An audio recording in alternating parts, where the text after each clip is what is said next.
Welcome to Belief, Being, and Beyond with your host, Granddaughter Crow. But in looking at your body of work, I'm like, we may need a little extra time. I want to present, Chris Marmolejo to the world with all of the bells and whistles, which still will be hard to do in less than an hour, but we're going to give it a shot. So, hi, everybody. Granddaughter Crow here. Welcome to another episode of Belief, Being, and Beyond. And did I find the perfect beyond for you today? I have with me on the podcast today Christopher Marmolejo. So Christopher has an MA, is a brown, queer, and trans writer, divinator, and educator. And they use divination to promote literacy of liberation. Basically, almost 10 years of experience as trained educator focused on cultivating classrooms of emancipatory possibility. That is a mouthful. I can't wait to get into the information with you. Say hello and give us a quick little intro of yourself, Chris. Hello, listeners. Hello, viewers. Thank you so much for having me here. It is a joy and an honor to sit down again with you. I really appreciate, again, that we just discovered that our risings are very complementary, Taurus and Scorpio rising here. And yes, I am, an authoress, as I've been liking to say, a prophetess. I am one of the dolls. I'm here trying to promote decolonization by any means necessary, and using divination especially as a kind of a codex, as an archive, as a prosthetic tool to mend the ruptures and whatnot, and to work with people, to work with clients, and to work with students, and empower them uh, to revivify, to repair the language with the divine, their union with their divine, their ability to commune with the more than human. I absolutely digging that we're going to have a very wonderful conversation. So, listeners, just to let you know, I recently became friends with Chris due to the Missing Witches podcast. Call out to the Missing Witches podcast. Definitely check them out. They do a lot of wonderful work. And that is where we began to jive. And I'm like, Chris on my podcast. We need to have more of this dialogue around, well, just to let you know, listeners, they have a book, The Red Tarot, that I have been checking out. It's amazing. It's a what is it? Can you give some words into my mouth? Yes, I know it is a mouthful. A decolonial guide to divinatory literacy. Yes, That the is Red just, Tarot. Yes. I told you we were going beyond, people. I told you we were going beyond. What I love about this is that, I mean, I'll be frank. I mean, I'll still be GDC, but I'll be very honest. There are a lot of conversations for the BIPOC community, people of color, Black, Indigenous, people of color community, which we both belong to. And conversations that I still don't know how to come to the table Mm, and what stance to take. I'm still developing that within myself. Just to let you mm, know, I'm a Gen X, and I was raised in a time where I strove to have blonde hair and blue eyes, and all of this and all of that dynamic. And it finally mm, came to me when I was about 35. So approximately, I'll just say 2 decades ago. And that's when I began to wake up and go, wait, I'm proud of my red body. mhm, Is that okay? And now just recently, we're starting to have these conversations around, well, what do you guys, how do we address you? What do we do? What do we do? And it's just so awkward for me because I haven't had those internal conversations with mm, myself. I didn't know I mm, had permission. mm. And yet you just boom, shoot out of the gate. And it's just like, hear ye, the prophetess is speaking. What is, okay, so first question, red tarot. Mm. And individuals, please check out Chris Marmolejo, www, theredread.com, the red, R-E-D, read, READ.com. You will find incredible information classes, which we'll talk about later, and also the book, Red Tarot. That was a lot that I just threw down. I guess what I'm saying is, how did you get so brilliant in your stance, Mm. almost like an advocate Mm. for the BIPOC, feminist, queer people, and kind of Mm. become like, okay, if you start a cult, I'm following, joining. Like you're giving me some words. Thank you. Yeah. You're so awesome and so badass, and I'm just so excited to be here. I appreciate that disclosure, and I think that like my ability to be articulate or brilliant, thank you so much, humbly will accept that as you say, is because of generations like you, because it's a generational project. Do you know what I mean? And it's not like I don't very much in the book is readers will see I like have a heavy citation practice to pay homage to my teachers, to say thank you to the brilliant theorists and activists and activists who helped me come to voice. And so what I was doing was with this work was really a way for me to reclaim, like, as well, give a red read, if you will, to all of the cards, to the tarot, um, but also articulate my own nativity, my own nativeness, my own indigeneity, my own red body. And I needed, of course, like at least a book to do so, Yeah. and I think that's the challenges that you were talking about because we're put on the spot, in a moment of a conversation or at a conference or we're speaking, and there's just like this finite space and time to try and like crystallize a stance, an identity, a resolution to complex, tortured histories of trauma and colonialism and racial capitalism and on and on.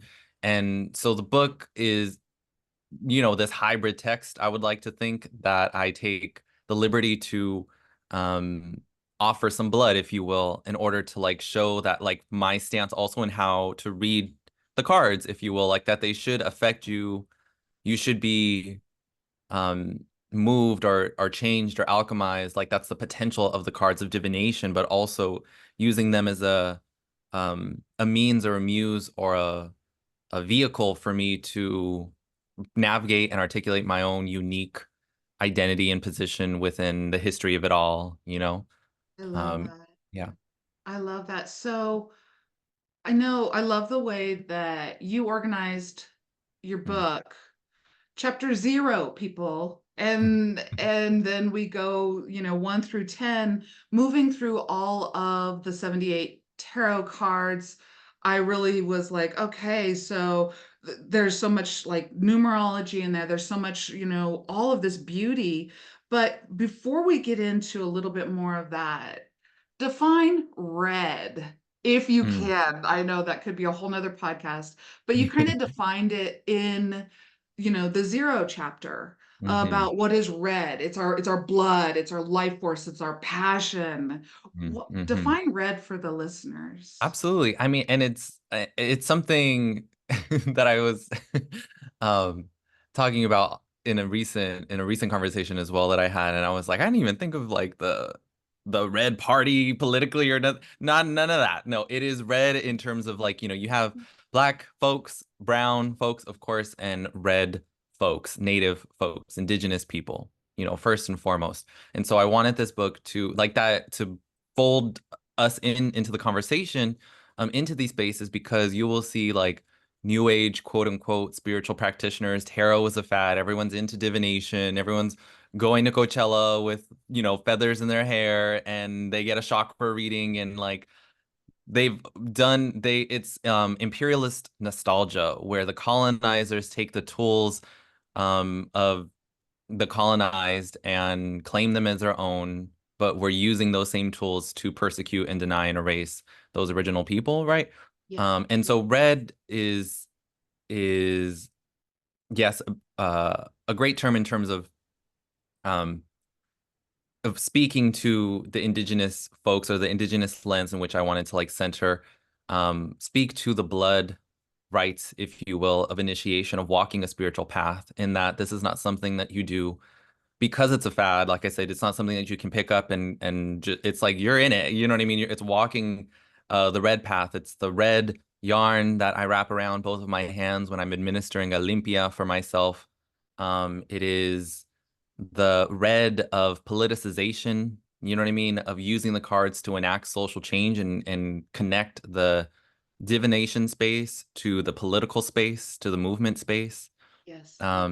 And it's also, I wanted it to stand in conversation with red pedagogy, with red medicine, with red skin, white masks, a certain selection of text, like native text, if you will, from various vantage points, from the native to the critical to, all of these ways of engaging red, if you will. And then also, again, I'm a Scorpio stellium, which is ruled by the red planet Mars, so there's like an astrological bend in there as well. I love that. I love that. And I love how you are, and this is what I want to get into is language. Mm, And how I think you even in part of your book, you even said that the language of Tarot and all of this type of thing. So I love that you are very educated, very articulate, and yet you are not driven by the colonized mind frame, even mm, though we're working with the English language. I know mhm. that's a tough one, but I'm just gonna pitch balls at you because I'm just like, oh, you're knocking them out of the park. So in a lot of different places I say that, my father, full blood Navajo, he was a translator of Navajo to the English speaking and English Mm, speaking to Navajo. And so he knows both ways, and he really talks about that in each language is a reflection. The mhm, actual words that we speak is a reflection of how we think. mhm, And so that's what I mean by a colonized language of mhm, English. mhm, My father described it as a very almost a scientific, I could see Latin and mhm, all of that with it, but at the end of the day, it's there to separate, segregate, label, which I'm mhm, not saying those things are bad. I'm not talking about that. I'm talking about that, and I'll just throw this down. If you want to get to know a tree and you're an English thinker, you get to know there's the trunk, there's the leaves, there's the branches. And then on the flip side, and so you know the tree, you label it, you break it apart, and you scientifically analyze it, very left-centric mind right. thinking. But within the Navajo language, it's a very collective, we are all one, I'm a part of you, descriptive language, like a right-centric way of thinking, right meaning not correct, but right hemisphere. And so then in that stance, you would get to know the tree and you would say, oh, wow, look at this beautiful organism. And you would Mm, just be in awe with the feelings and the sensations of its mass. And then you would see the wind blow and it would blow the leaves in one direction and your hair would then blow in that same direction. And then you get to know the tree through the Navajo way, which would be we are connected through this unseen force. mhm. So I know that was a mouthful, but I thought I'd do that Right. for the listeners. So using working with language in Mhm, order to break up a colonized language, in order to mhm. break apart and do you see my question? I'm just like, Yes. how did you use that tool? And you did it so effectively to break Oh, down our way of thinking, not to be segregate, but actually to evolve and to release the old ways of thinking and to emerge into our new self, our mm, own self. mhm, mhm. Absolutely, and I thank you for clarifying that as well for listeners. I think that was tied to, of course, like that's the literacy component, on the in the title. Yeah. My background is as an English teacher, I was, with K through 12, seventh and eighth graders, seniors and juniors, and um, just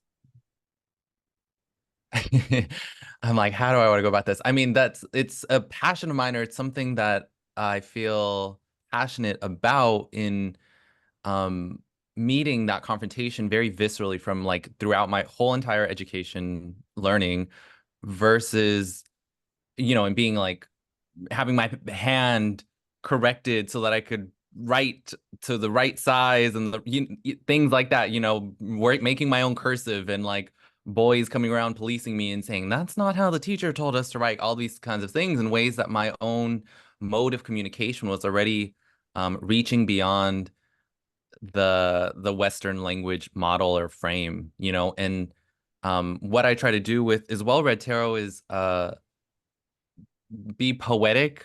It's like blend the personal with the poetic with like a prophetic poetry, if you will, as well as like having a intellectual basis to speak back to those people um that use that language in order to demean or invalidate our like native languages or native ways of knowing, and that way that constitutes relations, as you were saying as well. And I mean, it's just having been trained in it that it's like I sort of try and Robin Hood the language, if you will. I try and steal it back and turn it back. And I Me think of too. so many swords cards, the Knight of Swords in particular, which I speak about. And I'm also very much informed by the enslaved, by Black literacy teachers, bell hooks and Frederick Douglass, and so many who um, have to use the language again that is also like a religious like language, like the restriction to read the Bible. You know what I mean? It had to be read to you, like it Yes. was illegal to read, and like there was um a point of emancipation in which if you could read for yourself, then you can also determine what that text is saying for yourself, one, but also read and write your own freedom papers, and how our tongues may be broken, but like how that ruptured tongues can then break chains as well. And I think that it's something that we have to constantly push against, Yeah. because like the language will keep the Western tongue, if you will, English will continually try and colonize our ways of thinking in our language. And so it's a part of my just work, I would say. It's just like this red literacy kind of mode of I'm trying to learn more languages, of course, always. Divination is its own language, but also Yeah. um wield the power of the language that I was given and raised in and turn it back on um on the elites, if you will, or the Yeah. West's. I Yeah. love that. And in order to understand more, pick up your copy of The Red Tarot by Christopher Marmolejo, and also, again, www.theredread.com. And I am going to say that on that, you have a Substack. Yes. I literally had to Google what that was. I was like, what is that? So Oh, I love that. It's basically like my email newsletter, if you will. The Red Read dot Substack. Everywhere it's like the Red Read. And thank you for clarifying that so heavily, because I've had, especially when I was like first starting, people would say the Red Dread, and I'm like, one, I don't have dreads. The Red Read, you know what I mean? Just because of the way it reads. great. LOL. But the Red Read dot Substack, and Substack is like a newsletter campaign, but I like it because it feels more literary in the space that it's also kind of like you can choose your own kind of magazine by the authors that you follow. Yeah. And so I share my ongoing writing. It's not just like email spam, you know what I mean? It's more of just like connect with me there rather than like other socials, because um actually like Substack is just a more uh democratic platform. There is some controversy, of course, on all platforms, but like much more than Instagram, where you may follow me and then never see my post again because of the algorithm. Whereas like at least if you follow me on Instagram, I'll be in your inbox with some cool classes and my current thinking and the cards that I'm working with and stories and updates and all the things. I love that. So, listeners, if this is, tickling parts of your brain that you're like, wait, what?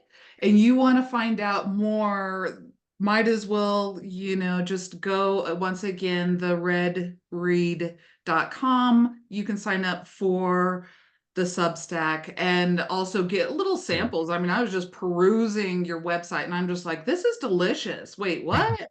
I love this mind blowing. So back to the Yeah. language Mm, and everything. What I really enjoyed about this, and it's almost a continued conversation that we were kind of having on the Missing Witches podcast mhm, about how divination mm, really starts cracking the construct of the colonialized thinking, mhm, or how divination, kind of starts, doing whatever it does to mm, get our minds free so that we're mhm, not thinking in these little silos, and we're not thinking in this weirdness, but we're actually more free. mhm, So, in that, how do you work with divination to assist us in freedom and mm, liberty and mm, this decolonized thinking?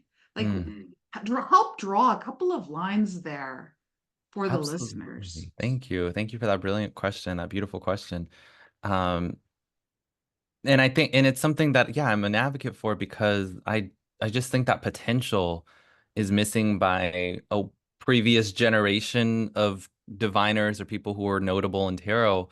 Not to say that it wasn't amazing work, but that they weren't making that connection very explicit. And so, their cards in particular, I think the tarot teaches us, if you will, or they can be great images.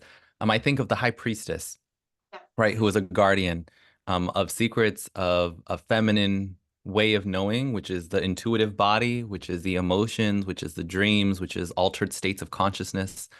And she initiates us into chaos, the chaos of the reading, the chaos that anytime you go to a reading, you're shuffling the cards, right, to start out with, and you get your reading. You don't typically choose your reading unless you're like using it as a writing muse. Beforehand, you get the cards that are dealt you, right? And that is already like you're already having your logical mind, your rational mind, your materialist mind take a seat and bow to the chaos of chance that arises for you. Um, and then, there's the real dialogic component within like the reader and the querent, um, similar to the conversation that we're having now, but there's a real type of reporting, honestly, that I feel like I'm doing as a reader, where I'm recording the stories of working class people trying to survive, who have no other means to find answers, or who have been ignored or denied, or just feel really at a crossroads and really lost in the dark. And tarot, um, what I love about it is that it shines a light through the dark in a way that doesn't deny the ferocity of the unknown, the monstrosity, if you will, as it's is of the unknown, which is something that unsettles the order. Yeah. And as a queer person, as a brown person, as a red person, we are likened to monsters all the time. We are the savages. We are what the West, the order fears. And so Right. there's already an inherent solidarity to use that tool within my hands and place it between me and another person, and use the cards to see what's going on with them, to help them understand what's going on in their social world, but also connect that to the larger world that they can understand. Like in particular, I say with like the Ten of Wands, I'm like, it's heavy, not because you're failing, but because it's heavy for everyone right now. Yeah. You know what I mean? And like having that pivot of awareness where you're able to connect your isolated struggle, which is meant to be isolated, or like it's purposeful that you feel isolated or alienated, so as to depoliticize you, so as to divorce you of the potential of solidarity, Right. right? Yes. And so in the Yes. reading, I can make that more explicit for a person as well. And then it's a constantly shape-shifting tool. It's uncanny and it helps you um pay attention. It helps you expand your awareness so that you're connecting again, like the book you're reading or the show you're watching or the conversation you're having with a friend to the law that just got struck down or the genocide or the weather or whatever Yeah. else is happening going on. And it's like multimodal, I love that. It's kind of interesting because until I started reading this again, the Red Tarot, pick it up. It is out there and it is a wonderful read. Even as a red body, I was going through and I was like, oh, the one, creativity. Well, when you say it like that, I'm thinking about the natural world of my red body. I'm thinking about art and I'm thinking about all these things. And then you're like, the two, and you're like, binary thinking. And I'm like, oh, that makes so much more sense than what I was saying, partnerships, and it's just expand on each of these just this numerology and support it with um BIPOC stories Mhm. and thinking. And you're just kind of, so basically my pitch is, if you know the tarot, you got to pick this up. If you don't know the tarot, you got to pick this up because it is a shift in consciousness. And it's a very brilliant shift in that unapologetically, this is what's going on. I'm not going to pull any punches. If it stings, it's just the truth. Sorry, we'll get used to it in all of Mhm. our bodies of existence, But I absolutely love that. So you kind of talk about that you do reads. Do Mhm. you offer reads so that people could go to the Red I Read do. and book a read? Yes, absolutely. You could get read with me. I could read you. Yes, I offer tarot readings for sure. That I first announced to my Substack subscribers are always the first ones to find out. Um, and I do that monthly, I'll like kind of monthly open my books, if you will, or make announcements there. So it's not necessarily, it is ongoing, but it's like you got to be in plugged in. And I offer astrology readings where I do natal chart readings as well. And then also, as I call them, revolutions readings, which is a great title. I mean, all of my work is about revolution, in a sense, Right. but it's about the timing, the Fadaria periods, like all the time periods in the Russian doll eggs that we're like couched in. I offer limpias in person if you're local to San Diego as well. And generally the limpia will include like a reading and like an energy kind of clearing. All my Martian Scorpio energy is great for kind of um curse breaking and like an exorcism type of a mode, like banishment of Absolutely. like and protection of spaces. I love to do that for friends, local friends too, and bless their new homes and their businesses.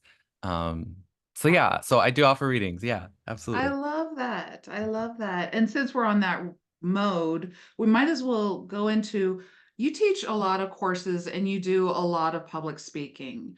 I was checking it out on your website, and I think that you have some. Right now, we're recording this at the beginning of June 2024. So if you're listening to this in the future, don't worry, go check out the redread.com because more classes are to come. I'm sure there is, if not another book.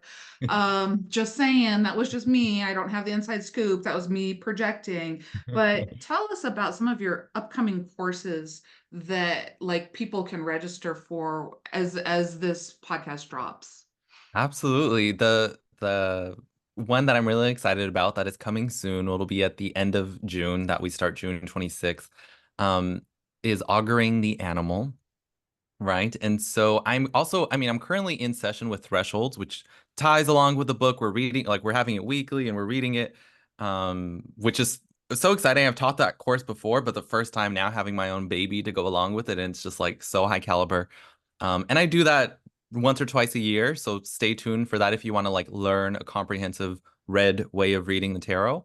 But Auguring the Animal is centering the animal relations within the cards, but also within our world to again add that address, if you will, another sphere of decolonization, Yeah. which is our relations again with the more than human, with our animals, with the natural, right? Living within and in reverence toward the wild, the queer, the native, the animal. And so the course divines a dialogue with those animals in our tarot decks as well, but connects it to cultural layers and orientations and understandings of like from the zoo to the cage to like the circus to wild women to the devil to whales and fishes and like all the things. And we look beyond that again, as you mentioned at the start, this alienating classifying taxonomy of Yeah. like knowing animals, quote unquote. And it's instead, how do we see them as allies and agents also who are actively resisting colonization? They are, absolutely. Right. And so this is I'm really excited about this course. And I am making more courses. And then I do like monthly classes on my Substack for subscribers that are like free live. And that's ongoing. So I do love teaching. And then I have a Yeah. host of like evergreen classes about like the decans and astrology and some of the, like really focusing in on certain cards and whatnot I that you love can always that. purchase.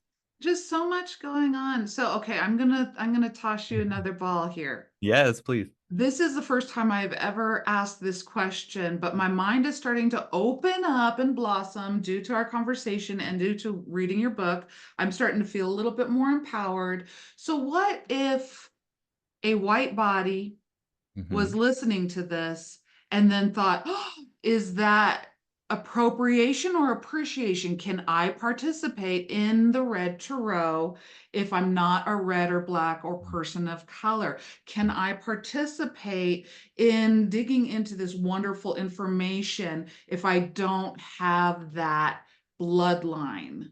Hmm. I've never Yes, asked. that's a great question. That is a great question.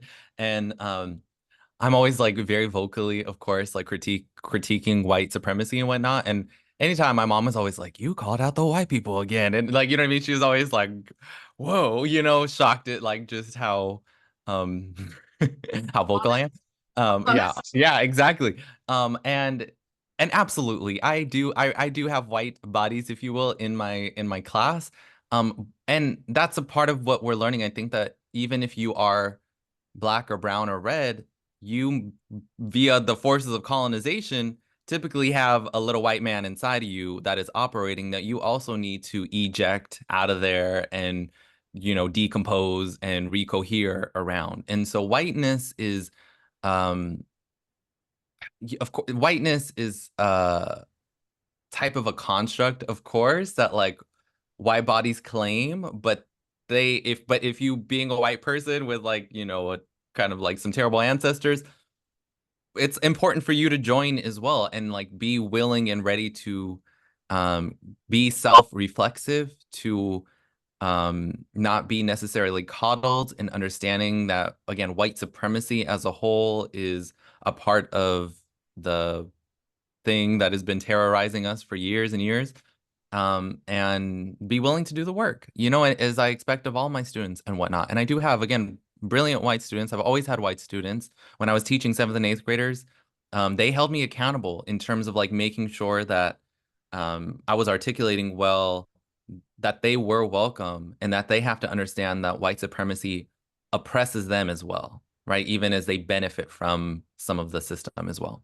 I love that thinking because you're taking it away from the just being the package, so to Hmm. speak, Hmm. and you're actually talking about it like you said, like it's a construct, it's a way of thinking, and that even white bodies could free themselves of that thinking. And even Granddaughter Crow has a little white body in me, and I'm just like, yeah, I need to get rid of that too, this. And it's not racist. What we're saying is we're talking about a way of thinking that shrinks the mind, that is Mm, controlling of the mind, that labels, separates, and segregates the mind, and colonizes the mind and lords over the mind, versus the brilliant mind of a divinator, a brilliant mind of somebody who emerges into themselves. So if you follow Granddaughter Crow, you already know my mission statement is to inspire, to empower, and to encourage people to be their authenticity. mhm, And this book promotes that. And mm, it does it in such a way that I didn't even see the brilliance of being able to take the tarot and to expand your thinking around the tarot. First, catch a read. First, sign up for the Substack. Then find out when they're doing readings, and then get the book. And then, I mean, this is a whole like deprogramming in order to find your inner voice and your true self. mm. It's not a deprogramming so that you can be reprogrammed into, Chris and GDC's occult or something. It's more Right. or less deprogramming so that you can shed the confounds of the old ways of thinking that aren't going to support your authentic, beautiful life moving forward. So beautifully said. So beautifully said. And so I'm so glad you're here. And I know that you're doing that work to get rid of that little white man. I already, like, you've been doing that work. You know what I mean? It's, yeah. And so I'm sure, and we all must continue to do that, you know? So, Yeah, um, yeah. And it's really interesting because um again, this is about people standing up and literally warriors, warrioresses that mhm, are doing the work with the weapon of the pen mhm, and affecting change within freeing the minds mhm. of individuals that are looking to be free. So if you're hearing this, there's a reason. Check it out, the Red Tarot. Also check out Chris. Am I saying your last name correctly? Yes, Marmolejo, Marmolejo, Oh, I love the way right? that you say it. I was just saying Marmolejo. That was that little white girl in me saying it. No, it's all right. It's all right. I'm I like, love it. I love it. And check out Chris Marmolejo on theredread.com. So much going on, so much fun. Is there anything else that you would like to share with the listeners? just how I'm sure amazed they are by you and your work as well, and how again thankful I am to be here and have such a gracious, engaged guest and to just know you. I think that again, like a lot of the what I love about tarot reading, but it's only one means is being able to be in conversation with someone, you know, to be in relation with someone. Yeah, And so I hope that all your listeners listening empower themselves to talk with a friend about our conversation, to read, to pick up the cards for themselves, yeah. and to just get started. You know what I mean? And to keep on where they are, to start where they are, right? Start where you are. I love it. I'm going to definitely have you back if you wouldn't mind. This has Cool. just been brilliant. I've had a really good time. And next time I'll wear a red shirt in the Ah, honor yes. of the redness I of should have it. wore a red shirt. Yes, We, I'm green today, but we yes. need to coordinate our outfits. So awesome. Thank you so much. So thank you for listening, watching, and tuning into yet another episode of Belief, Being, and Totally Beyond, and stretching your minds. There's always more to learn. There's always more to learn. Be curious.